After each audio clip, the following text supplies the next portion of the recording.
बोलगोड़ा block अंतर्गत माणीबंध सरकारी उच्च विद्यालय में चतुर्थ श्रेणी कर्मचारी अवसरकालीन संबर्धना सभा अनुष्ठित हो जाएगी। स्कूल जड़े चतुर्थ श्रेणी कर्मचारी जहांकर नाम है कालू बाहू बलेन्द्र पिला सहित सी एपरी भाव में चलुते जे प्रति पिला कथा कहते जदि पिला किसी असुविधा है संगे संगे जाई पिला पाखरे पहुंची था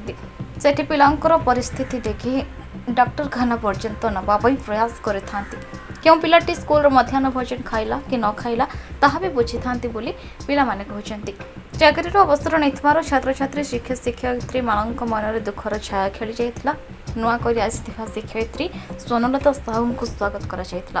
स्कूल प्रधान शिक्षक अमर कुमार बेहरा सभा को परिचालना करते।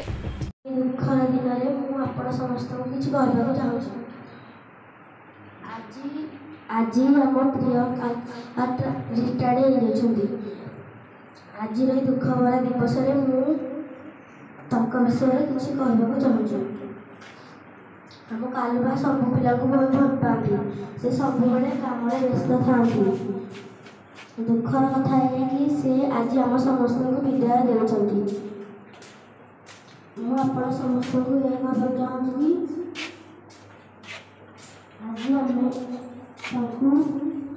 आप समस्त आसी सम्मान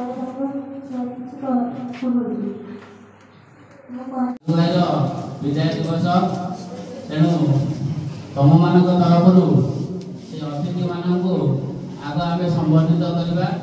प्रथम संबर्धना करवा आम अतिथि मानक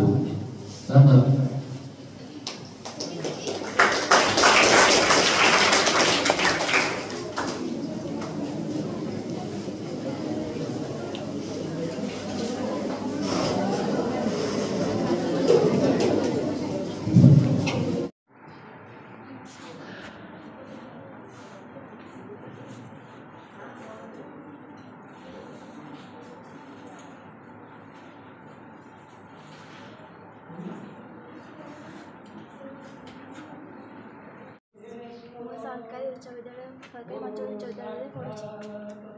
आम प्रिय कालुबा से 1988 मसीह स्कूल में नियुक्त होती आज तक अवसर प्राप्त दिवस आम से बहुत दुखित अनुभव करूँ। से एत दिन हम आम स्कूल रहिले आमको एत भल पाइबा स्नेह प्रदान कले बिना कौन कार्य पूरण हो ना गाड़ी में आम बहुत बहुत भल पाइबा था। आज अवसर प्राप्त होती तेणु ठाकुर पाखे अनुरोध कर अवसर प्राप्त जीवनटी आनंद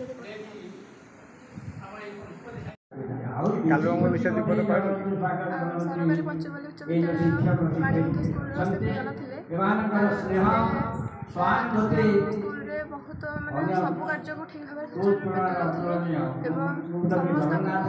बहुत भल पाइबा बहुत भल से आज आम समस्त अवसर प्राप्त नहीं आम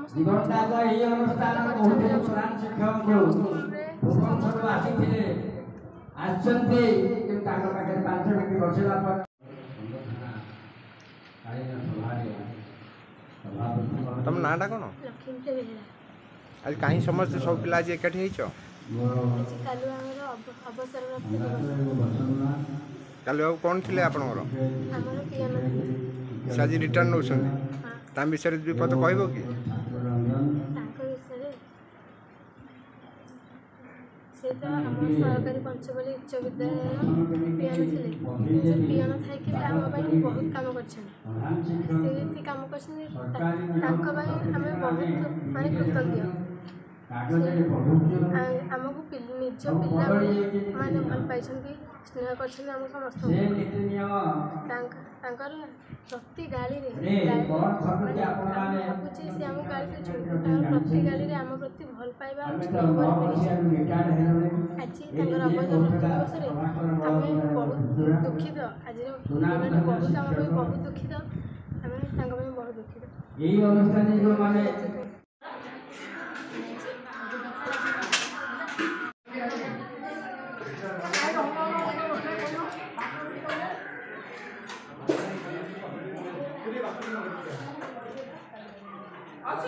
ब्यूरो रिपोर्ट न्यूज उपांत खबर।